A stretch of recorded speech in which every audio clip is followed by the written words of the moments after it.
أعوذ بالله من الشيطان الرجيم بسم الله الرحمن الرحيم رب اشرح لي صدري ويسر لي أمري واحلل عقدة من লিসানি يفقهوا قولي। আজ আমি আপনাদের সামনে খুব সুন্দর একটি দোয়া শেয়ার করব। দোয়াটি জানাজার নামাজে পড়া হয়।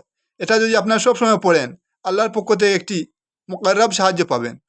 দোয়াটি হচ্ছে আল্লাহুম্মা গফিরলি হাইয়িনা ওয়া মাইয়িতিনা ওয়া শাহিদিনা ওয়া গায়িবিনা ওয়া সাগিরিনা ওয়া কাবিরিনা ও জাকারিনা ও উনসানা। এর অর্থ হচ্ছে, হে আল্লাহ, আপনি আমাদের জীবিত এবং মৃত, উপস্থিত এবং অনুপস্থিত, ছোট এবং বড়, পুরুষ এবং মহিলা সকলকে ক্ষমা করে দিন। আল্লাহুম্মা মান আহইয়াইতাহু মিন্না ফাআহইহি আলাল ইসলাম ওয়া মান তাওয়াফাইতাহু মিন্না ফাতাওয়াফাহু আলাল ঈমান।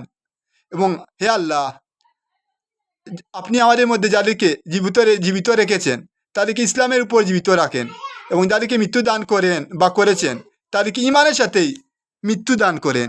আসসালামু আলাইকুম ওয়া রাহমাতুল্লাহি ওয়া বারাকাতুহু।